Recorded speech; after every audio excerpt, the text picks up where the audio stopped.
আচ্ছা, class 11-এর first class আমি আজকে নেব তোমাদের। যদিও তোমাদের একদিন দুদিন ক্লাস নিয়েছিলাম, কিন্তু তারপরে বন্ধ হয়ে যাওয়ার জন্য নিতে পারিনি। যাই হোক, আমি সেই কিছু জায়গাটা প্রথম দিকটা রেখে দিয়ে, কারণ ওই জায়গাটা একটু কমপ্লিকেটেড আছে, সামনে থেকে না পেলে একটু বোঝাতে আমার অসুবিধা হবে, বা যদি দেখা যায় পরবর্তী ক্ষেত্রে আমি সেই জায়গাটা আস্তে আস্তে ঢুকবো। তার আগে একটা সহজতম জায়গা আছে, যেটা হচ্ছে প্রাণী জগতের শ্রেণীবিন্যাস। তা এটা তোমরা ক্লাস 9-এ পড়েছিলে, যে কারণে প্রাণী জগতের শ্রেণীবিন্যাস নিয়ে আমি তোমাদের ফার্স্ট ক্লাসটা নিচ্ছি আজকে। তা এটা তোমাদের ট্যাক্সোনমিরই একটা পার্ট, তা যেখানে জীবজগতের শ্রেণীবিন্যাস ক্লাস 9-এ তোমরা পড়েছিলে। তা যেটা হুইটেকার আমাদের জীবজগৎকে 5 রাজ্য শ্রেণীবিন্যাস করেন, অর্থাৎ 5টা রাজ্যে ভাগ করে। সেই 5টা রাজ্য কী কী সেটা আমি একটু দেখিয়ে দিই। যে মোনেরা, প্রোটিস্টা, ফাঙ্গি, প্ল্যান্টি, অ্যানিমেলিয়া। তা তোমাদেরকে আমি ম্যাটেরিয়ালস দিয়েছি, দেখবে একটা ছক করা আছে, আমি সেই ছকটা নিয়ে ফার্স্ট আগে আলোচনা করছি। তা ফার্স্ট যেটা আছে মোনেরা, অর্থাৎ এখানে যেটা আছে বা মোনেরা বা এদের অপর নাম হচ্ছে প্রোক্যারিওটি। কেন প্রোক্যারিওটি? না, এরা প্রোক্যারিওটিক কোষ, অর্থাৎ প্রোক্যারিওটিক কোষ দেওয়া তৈরি। নেক্সট রয়েছে যেটা প্রোটিস্টা। প্রোটিস্টারা হচ্ছে ম্যাক্সিমাম ক্ষেত্রে তারা এককোষী এবং ইউক্যারিওট। নেক্সট রয়েছে ফাঙ্গি, বা এদিকে বলা হয় ছত্রাক শ্রেণী। তা ছত্রাক এটা 5 রাজ্য শ্রেণীবিন্যাসের আগে তোমাদের 4 রাজ্য শ্রেণীবিন্যাস, আমাদের 3 রাজ্য শ্রেণীবিন্যাস সব ছিল। তা সেখানেতে ছত্রাক দিকে আগে উদ্ভিদ গোষ্ঠীর মধ্যে ধরা হতো, কিন্তু পরবর্তী ক্ষেত্রে ছত্রাকদের বৈশিষ্ট্য উদ্ভিদের থেকে কিছুটা আলাদা হওয়ার জন্য তাদেরকে আর উদ্ভিদের দলে ফেলা হয়নি। তা বিজ্ঞানী হুইটেকার প্রথম তাদেরকে জীবজগতে আলাদা রাজ্য হিসাবে স্থান দেন, সেটাই হচ্ছে ফাঙ্গি বা ছত্রাক শ্রেণী। পরবর্তী ক্ষেত্রে আসে যেটা প্ল্যান্টি, অর্থাৎ এখানে বহুকোষী শৈবাল থেকে একদম আপ টু সমস্ত উদ্ভিদ শ্রেণী, একদম উন্নত অর্থাৎ দ্বিবীজপত্রী উদ্ভিদ শ্রেণী পর্যন্ত সবাই হচ্ছে প্ল্যান্টির অন্তর্গত। আর যেটা রয়েছে অ্যানিমেলিয়া, অ্যানিমেলিয়া মানে পুরোটাই প্রাণী গোষ্ঠী। তা এখানে যেটা দেখার আরেকটা, যেটা হচ্ছে প্রোটিস্টা। প্রোটিস্টাকে 4টে শ্রেণীতে ভাগ করা হয়: শৈবাল, প্রোটোজোয়া, হুমাইকোটা আর স্লাইম মোল্ড। তা এদের মধ্যে শৈবাল বলতে বোঝায় যেটা এককোষী শৈবাল, এবং তারা প্রত্যেকেই জলজ। নেক্সট আসছি প্রোটোজোয়া। এই প্রোটোজোয়াটা খুব গুরুত্বপূর্ণ, যে এখানেতে একমাত্র উদ্ভিদ বাদ দিয়ে প্রাণী হচ্ছে এটাই, এবং এটা হচ্ছে এককোষী। এই এককোষী প্রাণী একমাত্র এটাই। অর্থাৎ এই প্রোটোজোয়ার অন্তর্গত কারা পড়ে? না, অ্যামিবা, তারপর আমাদের অ্যান্টামিবা হিস্টোলাইটিকা, অর্থাৎ এককোষী জীবীদের মধ্যে যারা রয়েছে বা প্রাণীর মধ্যে যারা রয়েছে সবাই হচ্ছে প্রোটোজোয়ার অন্তর্গত। তা সেই জন্য এটাকে বলা হয় জীবজগতে প্রোটিস্টার অন্তর্গত একটা বিভাগ হচ্ছে প্রোটোজোয়া। এটাই একমাত্র প্রাণী, বাকিরা এখানের মধ্যে সবাই মোটামুটি উদ্ভিদের মধ্যে। তারপর হুমাইকোটা আছে, স্লাইম মোল্ড আছে। আর ফাঙ্গিদের কথা তো বললাম, যারা হচ্ছে সমস্ত ছত্রাক শ্রেণী, কারণ এরা সালোক সংশ্লেষে অক্ষম, উদ্ভিদ গোষ্ঠীর থেকে পুরোপুরি একটু আলাদা বৈশিষ্ট্য, কিন্তু তারা উদ্ভিদ, যে কারণে তাদেরকে হুইটেকার আলাদা স্থান দিয়েছেন। আর নেক্সট হচ্ছে প্ল্যান্টি। তা আমরা এগুলোর ডিটেলস নিয়ে আমরা বেশি ঢুকবো না, যেটা চলে আসবো আমরা অ্যানিমেলিয়া। তা অ্যানিমেলিয়াকে এখানেতে ভাগ করা হয়েছে প্রায় আমরা 11টা শ্রেণীতে ভাগ করা হয়েছে। তা আমি সেই 11টা শ্রেণীর নাম আর বলছি না, আমি তোমাদেরকে ভাগগুলো দেখিয়ে দিচ্ছি। 3, 4, 5, 6, 7, 8, 10, 11। কে কে রয়েছে? না, প্রোটোজোয়া বাদ গেলে প্রাণীদের মধ্যে পড়ে থাকে কে? Porifera, Cnidaria, Ctenophora, Platyhelminthes, Nematohelminthes বা Nematoda, Annelida, Arthropoda, Mollusca, Echinodermata and Chordata. মাঝখানে একটা বাদ রাখলাম, যা হেমিকর্ডাটা।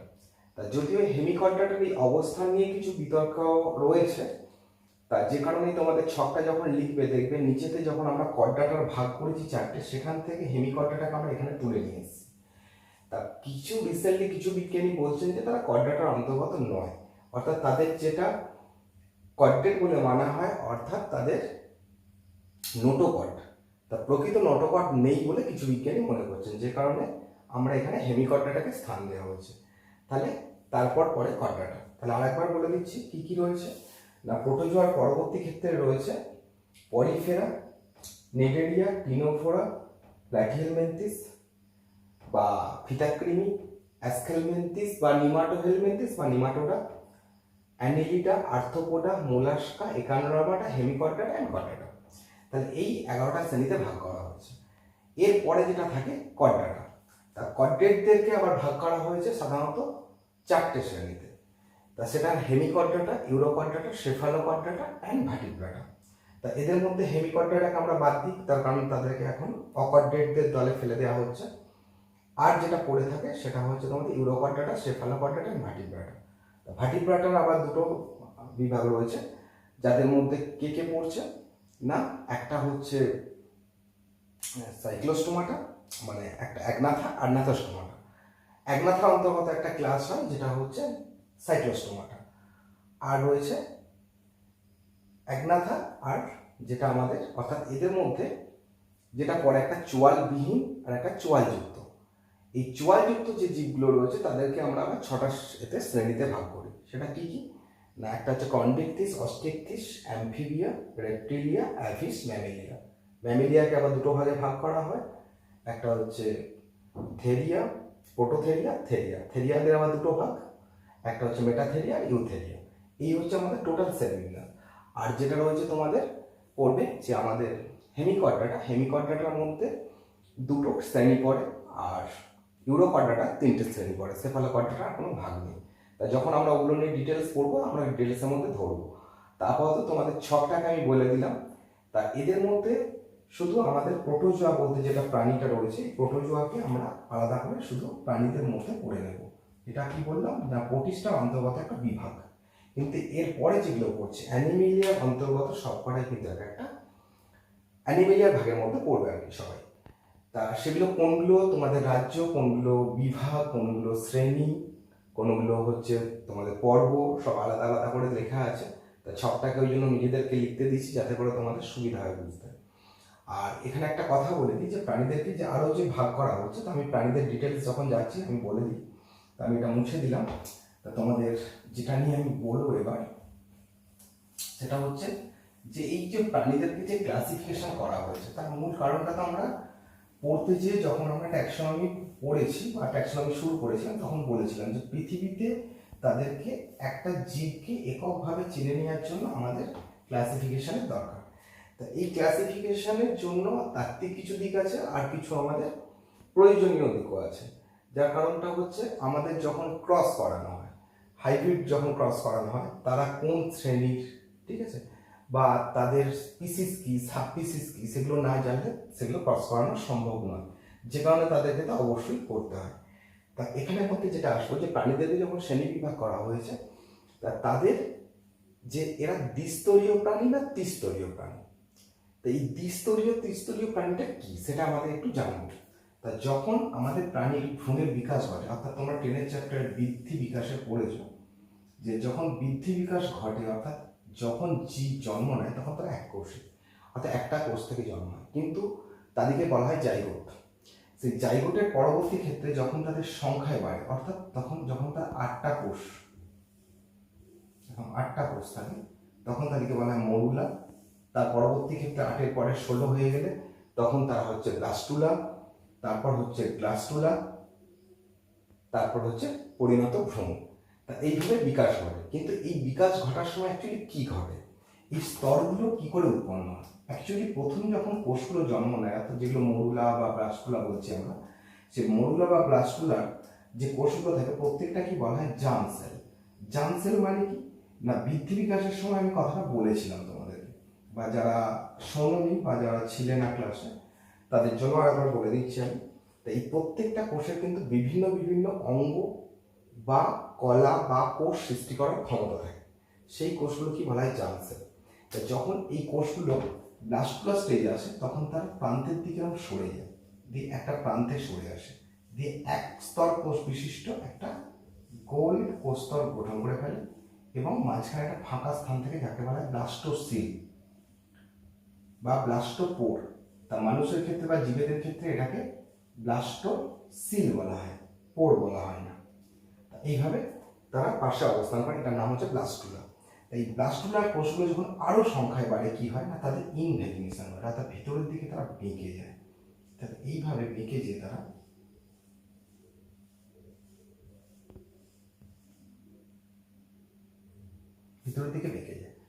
এই স্তরটা ক্রমশ বাড়তে বাড়তে কি হয় না, তার আস্তে আস্তে এখান থেকে চলে আসে আরো উপরের দিকে, এইভাবে ঘিরে ধরে। এই দুটো স্তর গঠন করে ফেলে।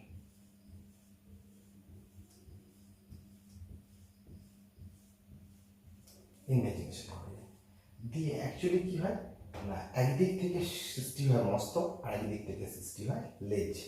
তো যখন এই দুটো স্তর থাকে তাকেই বলা হচ্ছে একটোডাম আর এন্ডোডাম। একটো মানে বাইরে,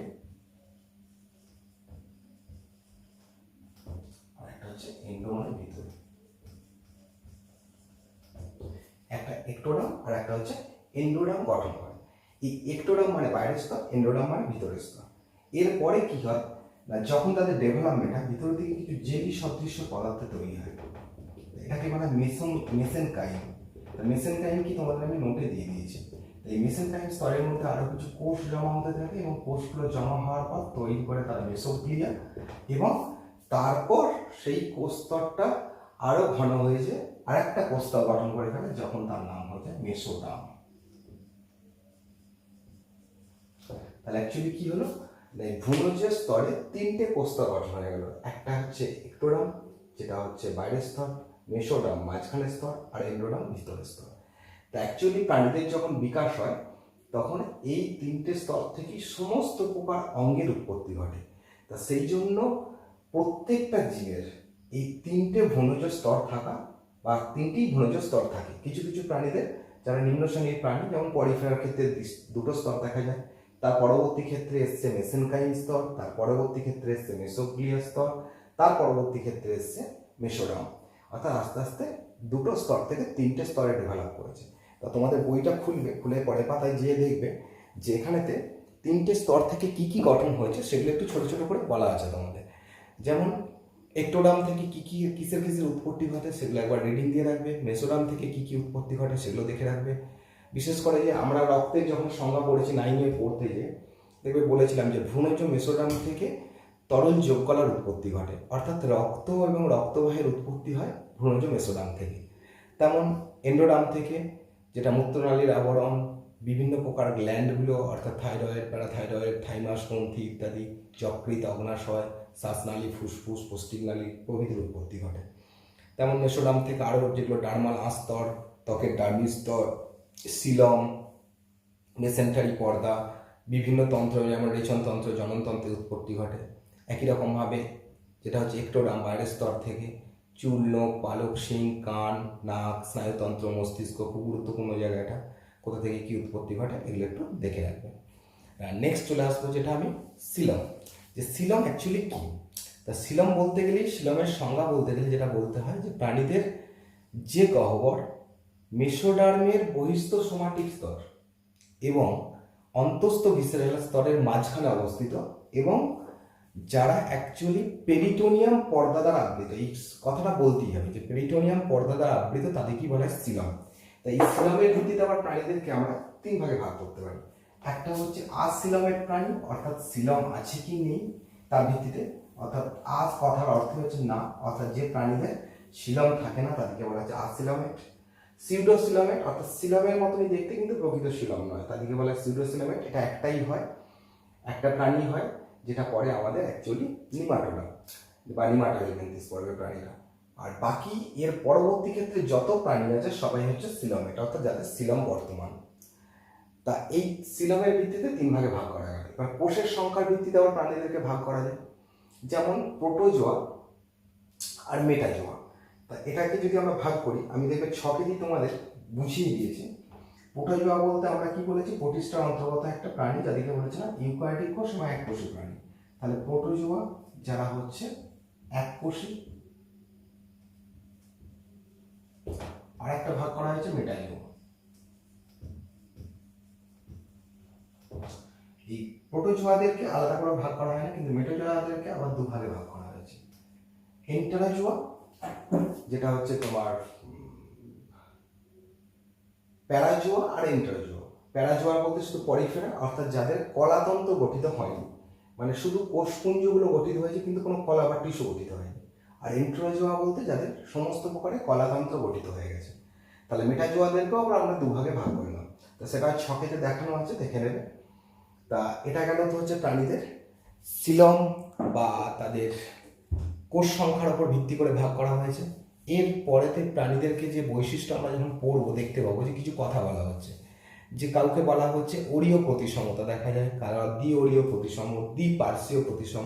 যেমন একটা প্রতিসমতার কথা বলি, যে আমরা প্রাণীটাকে কোন তলে কাটলে, ধরো একটা প্রাণী আছে, কোন তলে কাটলে সমান দুভাগে ভাগ হবে তার ভিত্তিতে, অর্থাৎ সেটা আড়াআড়ি ভাগ করা হচ্ছে না লম্বালম্বি ভাগ করা হচ্ছে, এর ভিত্তিতে প্রাণীদেরকে ভাগ করা হয়েছে। যেমন মানুষের ক্ষেত্রে একটা উদাহরণ দিয়ে সিম্পল দেখবে, যে আমরা যদি এই বরাবর সমান দুভাগে ভাগ করি, আমাদের মানুষের অঙ্গগুলো সমান দুভাগে ভাগ হবে, সেই জন্য মানুষকে বলা হচ্ছে দ্বিপার্শ্বীয় প্রতিসম। তাহলে বিষয়টা কিছুই না, কোন দিকে ভাগ করা হয়েছে তার ভিত্তিতে ভাগ। তা ভাগগুলো একবার দেখে নেবে কি কি ভাগ আছে। দ্বিপার্শ্বীয় প্রতিসম, আবার কোনো প্রাণী হয় অপ্রতিসম, যাদেরকে কোনোভাবেই ভাগ করা যায় না, তাহলে সেই ভাগে ভাগ করা হয়েছে। এবার তল, সেটা আড়াআড়ি তল না লম্বালম্বি তল, সেটাও বোঝানো হয়েছে, যে মধ্যরেখীয় তল, সম্মুখ তল, অনুপ্রস্থ তল, বিভিন্ন ভাগে ভাগ করা হয়েছে। কোনো কোনো প্রাণী খণ্ডিযুক্ত হতে পারে, যেমন কেঁচো খণ্ড খণ্ড নিয়ে গঠিত, যেগুলোকে বলা হচ্ছে সোমাইট খণ্ড বা মেটামিয়ার খণ্ড নিয়ে গঠিত, তাহলে এইভাবেও ভাগ করা যায়। তাহলে এর ভিত্তিতেও ভাগ করা হয়েছে। যাক, আমি যেটা বললাম মোটামুটি তোমাদের, যে প্রাণীদেরকে কোন কোন এতে ভাগ করব, তাহলে বৈশিষ্ট্যগুলো পড়তে গেলে আমরা সেগুলো জানতে পারবো একটা একটা করে। তা তোমাদের যে বৈশিষ্ট্যগুলো ছকের আকারে, মানে ছকটা যে দেখানো আছে, সেই ছকটা আগে দেখে নেবে, কারণ অ্যাকচুয়ালি এই ছকটা মুখস্থ থাকলে তোমাদের কিন্তু বৈশিষ্ট্যগুলো, অর্থাৎ প্রাণী জগতে যে তার ডেভেলপমেন্ট হয়েছে, অর্থাৎ এককোষী জীব থেকে বহুকোষী জীব এবং উন্নত জীব, তাদের কিন্তু আমরা ছকটা যে তৈরি করেছি, সেই ছকের আকারেই সব কিছু বোঝানো আছে। তা ফার্স্ট তোমাদের যেটা আসবে, যে প্রোটোজোয়ার বৈশিষ্ট্য। তা প্রোটোজোয়া মানে আমি কি বললাম, যে এটা একটা বিভাগ বা ডিভিশন। কার অন্তর্গত না, সেটা আমরা বলেছিলাম প্রোটিস্টার অন্তর্গত একটা ডিভিশন, যেটা প্রাণী, একমাত্র প্রাণী পড়ে প্রোটোজোয়া। তা প্রোটোজোয়া বললে আমরা অ্যামিবার কথা জানি। তা অ্যামিবা বুঝলি, যেটা আমরা বলেছিলাম যে আগে তোমরা অ্যামিবার গমন পদ্ধতি পড়েছো টেনেতে বা নিচু ক্লাসেও পড়েছ, যে অ্যাকচুয়ালি এককোষী প্রাণী, অর্থাৎ একটাই কোষ দ্বারা গঠিত এবং দেহের মধ্যে তাদের সমস্ত কিছু, তার বিপাক ক্রিয়া, রেচন ক্রিয়া সব কিছুই ঘটতে থাকে। তা যাই হোক, আমাদের যে বৈশিষ্ট্যগুলো তোমাদেরকে করতে হবে, আমি বোঝাতেই বলে দিচ্ছি। যেমন একের দাগের বৈশিষ্ট্য দেখো বলা আছে, যে আণুবীক্ষণিক এবং এককোষী। তা তোমাদের এই যে বৈশিষ্ট্যগুলো যখন লিখবে, অ্যাকচুয়ালি তোমাদের যেটা লিখতে হয়, যে শনাক্তকারী বৈশিষ্ট্য উল্লেখ করো, যে বাহ্যিকভাবে কীভাবে প্রাণীকে চিনবে। তা তোমাদের দেখবে শনাক্তকারী বৈশিষ্ট্য পরে একটা লিস্ট করে দেওয়া আছে, কিন্তু আমি সেটা পড়তে বারণ করবো, যে তোমাদেরকে প্রধান বৈশিষ্ট্যগুলোই পড়তে বলবো। তা সেগুলোর মধ্যে আবার কোনগুলো সেগুলো আমি একটু পড়াতেই দাগ নাম্বারগুলো বলে দিচ্ছি, সেগুলো তোমরা শুনে নিয়ে দাগগুলো দিয়ে নেবে। যেমন একের দাগেরটা অবশ্যই করবে, দুইয়ের দাগ। এবার কি হয়, পুরো তোমাদের বৈশিষ্ট্যটা না করলেই চলবে, শুধু তোমাদের যে বৈশিষ্ট্য কথা বলছি সেটা নিজের ভাষা দিয়েও তৈরি করতে পারো, যেটা আণুবীক্ষণিক এককোষী এবং অ্যামিবার কোনো নির্দিষ্ট আকার নেই, কারো নির্দিষ্ট আকার আছে। আবার যেমন 5 নম্বর বৈশিষ্ট্যটা করবে, যে নিউক্লিয়াস যুক্ত, অর্থাৎ ইউক্যারিওটিক কোষ মানে একটা সুগঠিত নিউক্লিয়াস থাকবে। যেমন অ্যামিবার ক্ষেত্রে একটাই নিউক্লিয়াস থাকে, আবার দ্বিনিউক্লিয়াস যুক্ত হয়, যেমন জিয়ার্টিয়া, প্যারামোসিয়াম। আবার বহু নিউক্লিয়াস যুক্ত হয়, ওপালিনা। এগুলি শর্ট কোশ্চেন করে, একটা বহু নিউক্লিয়াস যুক্ত প্রোটোজোয়ার নাম লেখো। তাহলে 5 নম্বর বৈশিষ্ট্যটা করছো। এদের গমনাঙ্গ কী থাকে, যেমন অ্যামিবার ঘনপথ, ইউগ্লিনার ফ্ল্যাজেলা, প্যারামোসিয়াম স্লিয়া, ঠিক আছে। এছাড়া কারোর ক্ষেত্রে যেমন মায়োসিন সন্তু ইত্যাদি থাকে। তা এই বৈশিষ্ট্যগুলোর মধ্যে 6 নম্বর বৈশিষ্ট্যটা অবশ্যই করবে। নেক্সট চলে আসবে যে এদের পুষ্টি পদ্ধতি, অর্থাৎ 7 নম্বর বৈশিষ্ট্য।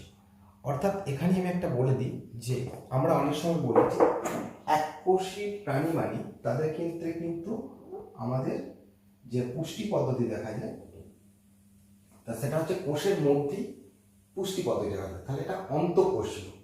তাহলে অন্তঃকোষীয় পরিপাক পদ্ধতি দেখা যায়। কেন না, যেহেতু তারা একটাই কোষ দ্বারা গঠিত। তাহলে আচ্ছা, মাঝখানে ভিডিওটা একটু ইন্টারাপ্ট হয়ে গেছে, যাই হোক আমি আবার একটু ব্যাকে যাচ্ছি, যে কারণে প্রোটোজোয়ার যে জায়গাটা বাকি ছিল এটা বলে নিই একটুখানি। তোমাদের 7 নম্বর পয়েন্ট যেটা বলছিলাম, পুষ্টি পদ্ধতি।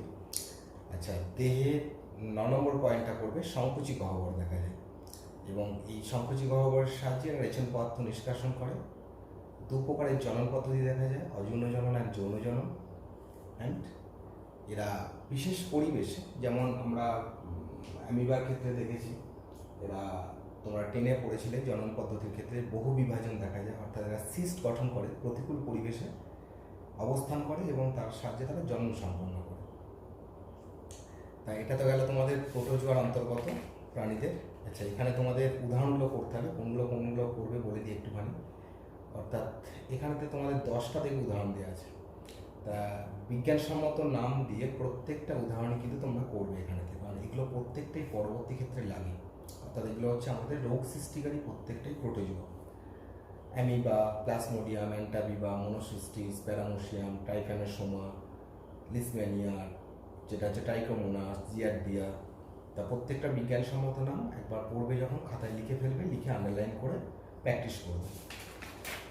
আচ্ছা, নেক্সট এরপরে আমাদের অ্যানিমেলিয়ার অন্তর্গত প্রত্যেকটা যে পর্ব আছে ফাইলাম, তা সেই ফাইলামগুলোর সম্বন্ধে আজকে আমরা আলোচনা করব। তার মধ্যে প্রথমেই চলে আসবো পরিফেরা। তা পরিফেরা বলতে গেলে যেটা আছে, অর্থাৎ এদের আক্ষরিক অর্থ, পরি কথার অর্থ হচ্ছে ছিদ্র, আর ফেরাস কথার অর্থ হচ্ছে বহন করে, অর্থাৎ যারা দেহের বাইরে ছিদ্র বহন করে। অর্থাৎ এদের দেহের পাশে দু ধরনের ছিদ্র দেখা যায় দেহেতে, একটা উপরের দিকে বড় ছিদ্র যার নাম অস্টিউলাম, আর পাশের দিকে যে ছিদ্রগুলো থাকে এটাকে বলা হয় অস্টিয়া। এটা হচ্ছে অস্টিয়া, আর উপরের দিকেগুলো হচ্ছে অস্কিউলাম। অর্থাৎ বড় ছিদ্র। তা অ্যাকচুয়ালি কী হয়, যখন স্পঞ্জ খাদ্য গ্রহণ করে তখন কি করে, এরা ছোট ছিদ্র দিয়ে জলস্রোত সৃষ্টি করে, এবং এখানে এক প্রকারের কোষ দেখা যায় যাদেরকে বলা হয় কোয়ানোসাইট কোষ। এই কোয়ানোসাইট কোষগুলো অ্যাকচুয়ালি ফ্ল্যাজেলাযুক্ত কোষ হয়, এবং এই কোষগুলো জলস্রোত সৃষ্টি করে দেহের মধ্যে জল প্রবেশ করে, এবং জলের মাধ্যমে যে খাদ্য কণাগুলো থাকে সেই খাদ্য কণাগুলো দেহের ভিতরে প্রবেশ করে যায়, আর অস্কিলন দিয়ে জলটাকে বার করে দেয়। তা এই হচ্ছে এদের বৈশিষ্ট্যের মধ্যে পড়ে। তা কোন কোন বৈশিষ্ট্যগুলো তোমরা রেডি করবে সেগুলো একটু বলে দিই। 1 নম্বর পয়েন্টটা করবে অবশ্যই সামুদ্রিক, এবং এরাই গমনে অক্ষম প্রাণী একমাত্র অমেরুদণ্ডীদের মধ্যে। আচ্ছা, ছিদ্রালো হয়, অর্থাৎ সেটা তো বললাম, এটা শনাক্তকারী বৈশিষ্ট্যের মধ্যে প্রধান ফিচার। স্টার চিহ্ন দেবে, দিয়ে দু ধরনের ছিদ্র থাকে, একটা হচ্ছে অস্টি, একটা অস্কিউলাম। সেকেন্ড এবং থার্ড পয়েন্টে পাবে 2 ধরনের স্তর বর্তমান, অর্থাৎ আমরা যে জার্ম স্তর নিয়ে আলোচনা করছিলাম, একটা ইক্টোডার্ম, একটা হচ্ছে মেসোডার্ম। তা তোমাদের এখানে বহিস্তর বলতে পিনাকোডার্মও বলা হয় বা কোয়ানোডার্মও বলা হয়। কোয়ানোসাইট কোষ থাকে বলে কোয়ানোডার্ম, আর পিনাকোসাইট কোষ থাকে বলে কোয়ানোডার্ম বলা হয়। আর মাঝখানে থাকে মেসেনকাইম স্তর। তা মেসেনকাইম স্তর কি সেটা নিয়ে আমি একটু আগেও আলোচনা করেছি, বা নোটে দেওয়া আছে, করে নেবে। আর এই মেসেনকাইম স্তরের মধ্যেই থাকে অ্যামিবোসাইট, পিনাকোসাইট, ক্লোরোব্লাস্ট কোষ ইত্যাদি। আর 6 নম্বর পয়েন্ট স্টার চিহ্ন দেবে কোয়ানোসাইট কোষ বর্তমান। 7 নম্বর পয়েন্ট স্টার চিহ্ন দেবে নালিকাতন্ত্র বা ক্যানাল সিস্টেম বর্তমান, এবং দেহে যে গহ্বরটা থাকে যেটা কি বলা আছে প্যারাসাইটিক গহ্বর বা স্পঞ্জোসিল। আচ্ছা, এদের আরও কিছু কোষ দেখা যায়, যেমন স্পিকিউল, সিলিসিয়াস স্পিকিউল, স্পঞ্জিন তন্ত্র ইত্যাদি। আচ্ছা, এদের যেহেতু তন্ত্র গঠিত হয়নি, আগেই বলেছি, তা সেই জন্য এদের পরিপাকতন্ত্র থাকে না, অর্থাৎ মুখছিদ্র, বায়ুছিদ্র কোনোটাই গঠিত হয়নি। স্নায়ুকলা, শ্বাসাঙ্গ, রেচনাঙ্গ থাকে না, যেগুলো থাকে না বলার প্রয়োজন নেই, বলবে না, দরকার নেই। তাহলে চলে এসে এরপরে 12 নম্বর পয়েন্ট অ্যাম্ফিব্লাস্টুলা লার্ভা বা প্যারেনকাইমুলার লার্ভা দশা বর্তমান। আর এদের পুনরুৎপাদী ক্ষমতা আছে, ট্রেনেতেও পড়েছে তোমরা, যে স্পঞ্জকে কেটে খণ্ড খণ্ড করে কেটে দিলে প্রত্যেকটা থেকে আবার নতুন স্পঞ্জ জন্ম নেয়। আর এরা কোরক বা গেমিল গঠনের মাধ্যমে প্রজনন সম্পন্ন করে। তোমরা উদাহরণ যেটা করবে সাইকন জিলাটিনোসাম 1 নম্বরটা, এরপরে যেটা করতে পারো বাথ স্পঞ্জ, ইউস্পঞ্জিয়া অফিসিনালিস, এই দুটোই করবে মেনলি, বাকিগুলো না করলেও চলবে। আর এদের যে বিশেষ তথ্যগুলো দেওয়া আছে একবার রিডিং দেবে, আর নিচে এসে দেখবে যে সবচেয়ে বড় আকারের স্পঞ্জ, সব থেকে ছোট আকারের স্পঞ্জ, দামি স্পঞ্জ, এগুলো। আচ্ছা, এরপর আমরা যেটা চলে আসবো নিগারিয়া পর্বের প্রাণী, অর্থাৎ এক নালী দেহি প্রাণী। আচ্ছা, আগের দিনের ফোনটা একটু সমস্যা থাকার জন্য সবারই কাছে সরি, যে কারণে রেকর্ডিং একটু সমস্যা হচ্ছিল, চিপেতে ভাইরাস থাকার জন্য আমার 2-3 দিন লেগে গেল। অ্যাকচুয়ালি আরামবাগ না যেতে পারার কারণে নিজেকেই বাড়িতে ঠিক করতে হলো ল্যাপটপ থেকে ডিটেক্ট করে। যাই হোক, আমরা আগের দিনে শেষ করেছিলাম পলিফেরা পর্বের প্রাণী পর্যন্ত। তারপর আমি যেটা শুরু করছি যেটা হচ্ছে নিডারিয়া। তা নিডারিয়া পর্বের প্রাণী বলতে বোঝায় একদম এক নালী দেহি প্রাণী। আর এই পর্বের প্রাণীদের একটা বিশেষ কোষ থাকে যার নাম হচ্ছে নিডোব্লাস্ট কোষ। এই নিডোব্লাস্ট কোষ থাকে বলেই এই পর্বের প্রাণীদের অপর নাম হয়েছে নিডারিয়া। তা আমরা কোন কোন বৈশিষ্ট্যগুলো করবো সেগুলো আগে একটু বলে নিই। তা এরা বেশিরভাগই হচ্ছে সামুদ্রিক প্রাণী, নিডারিয়া পর্বের প্রাণী মানে সব সামুদ্রিক, কিন্তু এদের একটা ব্যতিক্রম আছে যেটা হচ্ছে হাইড্রা। হাইড্রা হচ্ছে মিঠা জলের প্রাণী, বাকি সব সামুদ্রিক নোনা জলের প্রাণী। এদেরাও দ্বিস্তর বিশিষ্ট প্রাণী। আগের পর্বে আমরা দেখেছি যে দ্বিস্তর বিশিষ্ট এবং মাঝখানে মেসোগ্লিয়া স্তর সৃষ্টি হয়েছিল। এখানে দেখছি আমরা মেসেনকাইম আর এখানে মেসোগ্লিয়া স্তর, অর্থাৎ সেখানে আরও কোষপুঞ্জ তৈরি হয়ে 10টা ত্রিস্তর বিশিষ্ট প্রাণীর দিকে আগাচ্ছে। এরপরে যেটা আছে যে গ্যাস্ট্রোভাস্কুলার গহ্বর দেখা যায়, অর্থাৎ 3 নম্বর পয়েন্ট। আচ্ছা, পয়েন্টগুলো আমি একটু বলে দিই। 1 নম্বর পয়েন্ট, 3 নম্বর পয়েন্ট, 4 নম্বর পয়েন্ট, সিলেন্টারন বা গ্যাস্ট্রোভাস্কুলার গহ্বর দেখা যাবে ভিতরেতে। আর দেহে একটোডাম, অর্থাৎ যেটাকে আবার একটোডার্মে নিডোব্লাস্ট কোষ থাকবে এবং যার জন্যই এবং সেখানে নিমাটোসিস্ট দেখা যাবে, কোষীয় অঙ্গাণু। সেই জন্য নিডারিয়া পর্বের প্রাণী। আমি এর গঠনটা পরে একটু দেখিয়ে দিচ্ছি, বা তোমাদের নোটসে দেওয়া আছে, দেখবে এগুলো নিডারিয়ার নিডোব্লাস্ট কোষ সম্বন্ধে ডিটেলস দেওয়া আছে, পাশে তোমাদের ছবিও দেখানো আছে। আর যে কোনো তন্ত্র গঠিত হয়নি তাদের এখনো। মুখে কোর্শিকা থাকবে।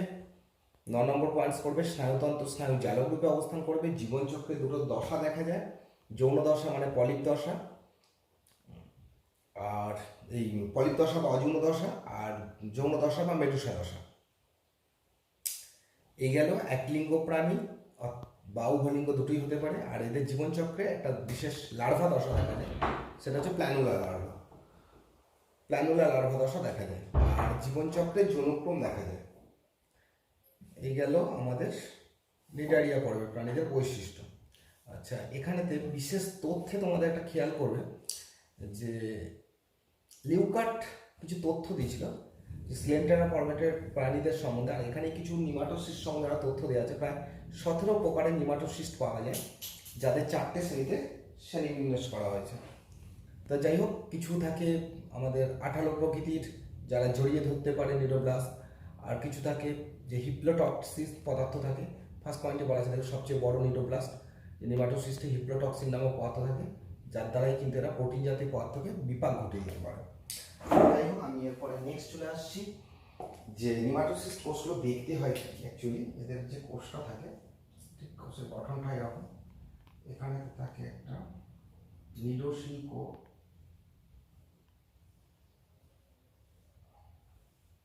পেঁচিয়ে চাবুকের মতো অবস্থান করে।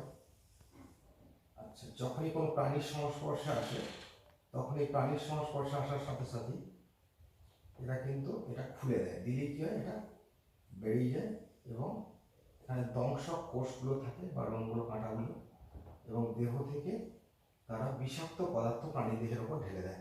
ফলে কি হয়, তখনই তাদেরকে দেহকে তাদের নিস্তেজ করে দেয়, মেরে ফেলে, বা তাদের দেহের পচন ঘটে তাদেরকে খাদ্যরূপে গ্রহণ করে। তাই এটাই হচ্ছে নিডোব্লাস্ট কোষের প্রধান কাজ। তা এরপরে আমরা এর উদাহরণ যেটা করতে হবে সেটা বলে নিই। যে হাইড্রা করবে একটা, হাইড্রা ভালগারিস, আর জেলিফিশ অরেলিয়া অরিটা। তা সমুদ্রের ধারে অনেক সময় তো আমাদের দেখবে যে জেলিফিশ দেখতে পাওয়া যায়, অরেলিয়া অরিটা, এবং জেলিফিশ দেখবে পড়ে থাকে। এদের নিচেই থাকে নিডোব্লাস্ট নিডোশিল কোষগুলো থাকে। ফলে কি হয়, কোনো জীবন্ত জেলিফিশ কিন্তু কখনোই তোমরা ধরতে যাবে না সমুদ্রের ধারে বেড়াতে গেলে। মৃত অবস্থায় পড়ে থাকলে ঠিক আছে, কিন্তু জীবন্ত অবস্থায় ধরতে গেলে তাদের দেহেতে কিন্তু এই নিমাটোসিস কোষগুলো থাকে। আর চেন্নাই উপকূলে কিছু কিছু সামুদ্রিক তীরবর্তী অঞ্চলে তো কিছু ব্লু জেলিফিশ দেখা যায়, যারা আরও আমাদের বিষাক্ত হয়ে থাকে, যে কারণে খুব সাবধান সমুদ্রের এতে। আর অনেক সময় দেখবে ডাইরেকশন দেওয়া থাকে কোন কোন প্রাণী সমুদ্রের ধারে দেখা যায় এবং তারা কী ক্ষতি করতে পারে, সেগুলো একটু খেয়াল রাখবে। তাহলে আমরা অনেক সময় দেখতে পাবো এখানে কোন ধরনের হ্যাবিটাট লক্ষ্য করা যায়। আচ্ছা, নেক্সট চলে আসি আমরা, যেটা হচ্ছে টিনা। আচ্ছা, এখানে আরেকটা বলে নিই, নিডোব্লাস্ট কোষ সম্বন্ধে আরেকটা তথ্য দেওয়ার আছে, যেটা হচ্ছে, আচ্ছা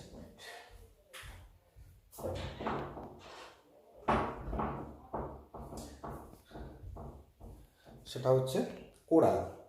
কোরাল কি আমি একটু বলি নিই। যে অনেক সময় আমরা কোরাল নিয়ে বলে থাকি, হাতে অনেক সময় একটা আংটি পরা হয় লাল রঙের, যেটাকে রক্ত প্রবাল বলে। রক্ত প্রবাল মানে প্রবাল আর কোরাল কোরাল ফর্মেশন কী করে হয় অ্যাকচুয়ালি দেখে নিই। কোরাল হচ্ছে সাধারণত সমুদ্রের নিচে, যেখানে সাধারণত কাছাকাছি উষ্ণ প্রস্থবর্গ থাকে বা সমুদ্রের জলের উষ্ণতা অনেক বেশি থাকে, প্রায় 70 ডিগ্রি সেন্টিগ্রেডের কাছাকাছি। এই 70 ডিগ্রি সেন্টিগ্রেড তাপমাত্রার কাছাকাছি যেখানে তাপমাত্রা থাকবে সেখানেই অর্থাৎ নিউরেরিয়া পর্বে কিছু প্রাণী এখানে জন্মায়, যেটাকে বলা হয় কোরাল। তা এই পর্বের প্রাণীরা কিন্তু অ্যাকচুয়ালি কী হয় না, সমুদ্রের নিচেতে দীর্ঘদিন ধরে বসবাস করতে করতে তারা দেহের বাইরে, ক্ষুদ্রাকৃতির প্রাণী, দেহের বাইরে তারা একটা ক্যালসিয়াম কার্বনেটের খোলক সিরোথেলি, এই খোলক ফর্মেশন করতে থাকে, করতে করতে তারা বড় হয়। কিন্তু পরবর্তী ক্ষেত্রে প্রাণীটা যখন মারা যায় তখন তার উপরে আবার নতুন প্রাণী জন্মায়। তা এইভাবে জন্মাতে জন্মাতে জন্মাতে সমুদ্রের নিচ থেকে ওপরের দিকে উঠে আসে এটা, এবং সেখানে একটা রিপ গঠন করে ফেলে। তা এখানে 3 ধরনের কোরাল সাধারণত তোমাদের দেখা যায়। একটা দেখবে যে ফ্রিঞ্চিং রিফ বলা হয় যেটাকে, অর্থাৎ সমুদ্রের তীরবর্তী উপকূল অঞ্চলেই জন্মাবে এরা। আর একটা হচ্ছে দূরবর্তী স্থানে জন্মায় উপকূল থেকে, সেটা হচ্ছে বলা হচ্ছে বেরিয়ার রিফ। যেমন বিখ্যাত বেরিয়ার রিফ জিওগ্রাফিতে তোমরা পড়েছো, গ্রেট বেরিয়ার রিফ অস্ট্রেলিয়ার উপকূলে দেখা যায়। আর একটা হয় অ্যাটল বা এটাকে লেগুন বলা হয়। তো অনেক সময় কী হয়, এরকম গোল করে সমুদ্রের মাঝখানে প্রায় একটা জলাশয়কে ঘিরে ধরে এবং মাঝখানেতে জলকে আবদ্ধ করে গড়ে ওঠে। দেখে মনে হয় যেন একটা দ্বীপের মাঝখানে পুকুরের মতো গঠন করে ফেলেছে।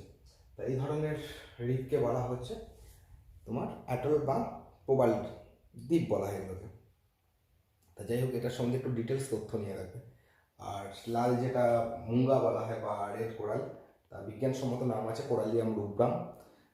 এবং রিসেন্টলি আমাদের জিওলজিক্যাল সার্ভে অফ ইন্ডিয়া থেকে সমুদ্রের ধারে বেড়াতে গেলে কিন্তু আমরা কোরাল তুলতে পারি না, কারণ এটা খুবই দুষ্প্রাপ্য বলে এদেরকে সংরক্ষিত করা হয়েছে। যাই হোক, এটার পরে যেটা চলে আসবো টিনোফোরা। তা টিনোফোরা পর্বের প্রাণী, অর্থাৎ টিনোস কথাটা এসছে চিরুনি থেকে। চিরুনির মতন 8টা চিরুনি সদৃশ প্লেট থাকে দেহের বাইরে, সেই জন্যই নাম হয়েছে তার টিনোফোরা। তা টিনোফোরা পর্বের প্রাণীদের ক্ষেত্রে যে আমরা যে বৈশিষ্ট্যটা দেখে থাকি, যে বৈশিষ্ট্যটা আমি একটু দেখিয়ে নিচ্ছি, যে এরকম গঠন থাকে। আর এই পর্বের প্রাণীদের একটা তথ্য বলে রাখি দেখাতে দেখাতে, যে এরা হচ্ছে পৃথিবীর মধ্যে সব থেকে সংখ্যায় কম পাওয়া যায়। মোটে 100টা প্রজাতি এদের দেখা যায়।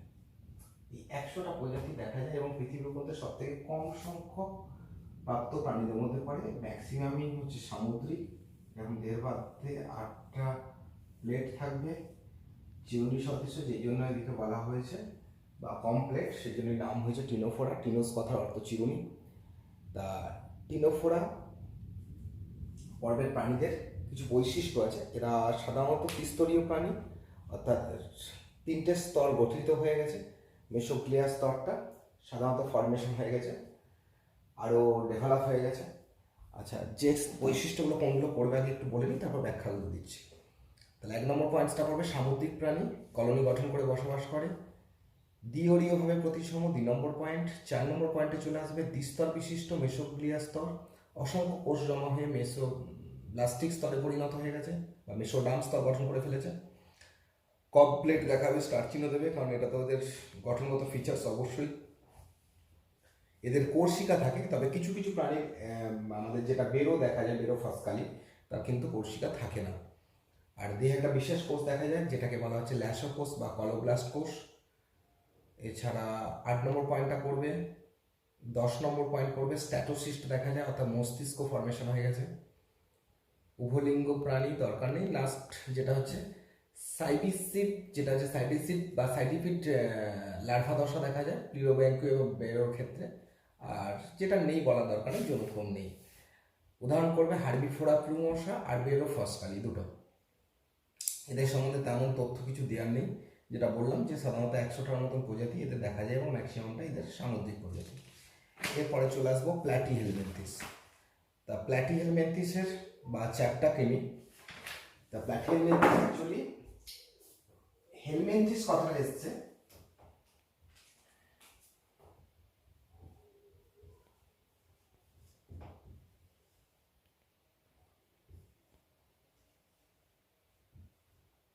প্ল্যাটিহেলমিনথিস।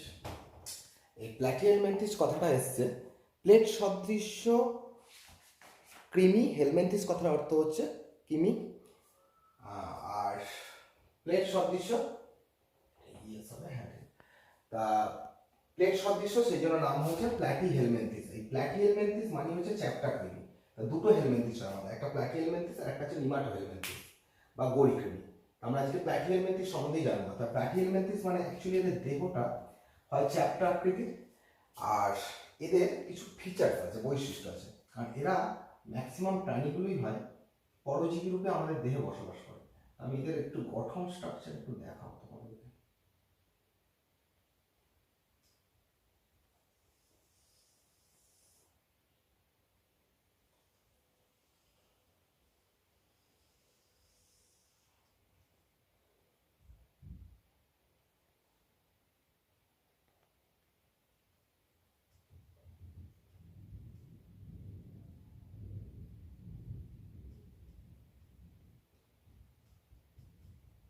এদের গঠনে যেটা থাকে মস্তক, এই অংশটা মস্তক, গ্রীবা, আর তারপরে যেটা হচ্ছে প্রোগ্লোটিড।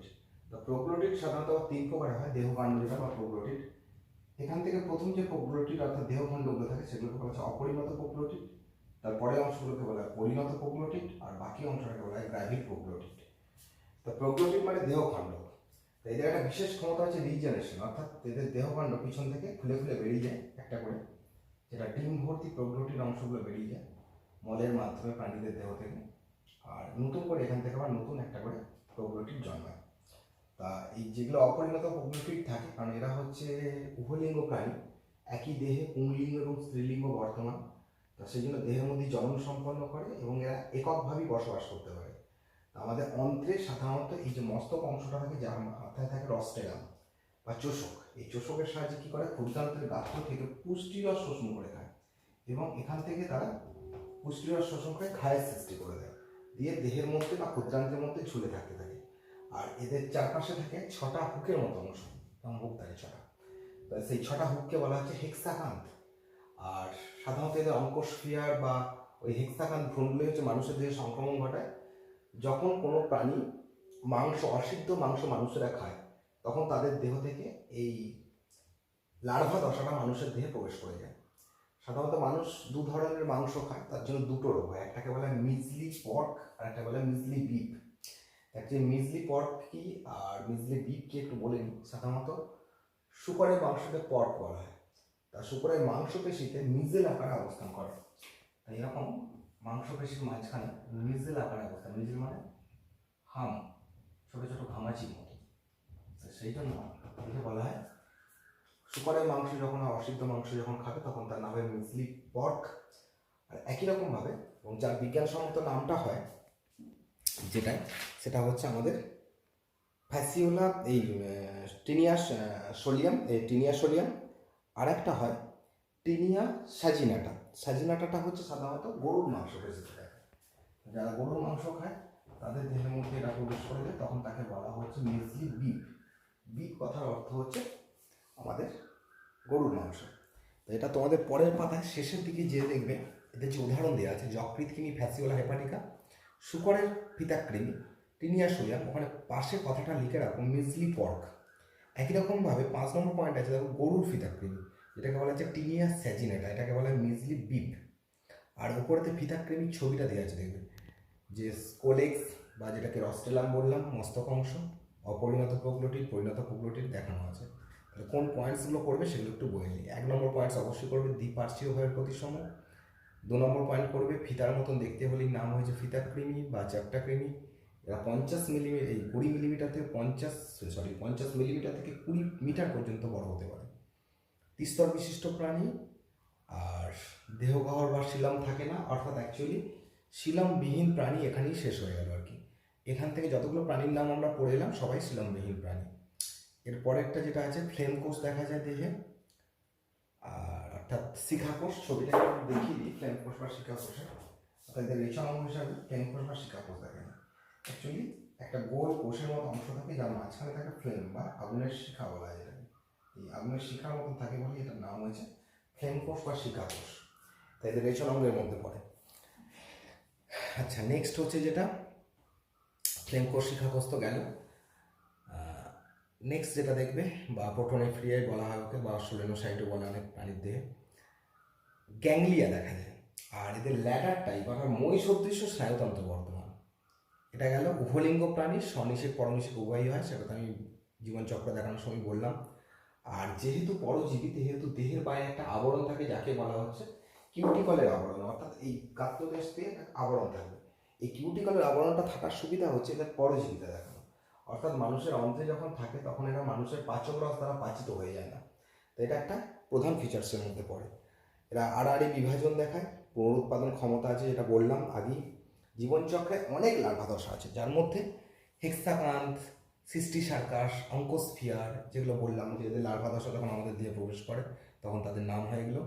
এছাড়া মিরাসিডিয়াম, স্পোরোব্লাস্ট, রেডিয়া, সার্কাডিয়া, মেটাসার্কাডিয়া প্রভৃতি। আর উদাহরণ কোনগুলো করতে হবে বলে দিলাম। এদের বিশেষ তথ্যটা একটু পড়ে রাখবে, কী করে পরজীবিতা দেখায়, অর্থাৎ অন্তঃপরজীবী রূপে মানুষের দেহে কী করে বসবাস করে। আর হেলমেন্থিসদের মধ্যে এরা কতটা আমাদের ক্ষতি করে, তা এরা অনেক ধরনের ফ্লুক রোগ সৃষ্টি করে। তা এদিকে বলে এই জন্য টেপওয়ার্ম কথাগুলো আমরা বলি। তা মানুষের দেহে যখন কৃমি জন্মায়, সেই কৃমিকে মারার জন্য আমাদের ওষুধ খেতে হয়। দেখবে একটা বলা হয় যে ওয়ার্মকে মারার জন্য ওষুধ খেতে হয়, কারণ এরা আমাদের দেহের থেকে পুষ্টিকর শোষণ করে খেয়ে নেয় বলে। তাই সেই কারণেই এদের লাইফ সাইকেলটা একটু ডিটেলস দেখে রাখবে।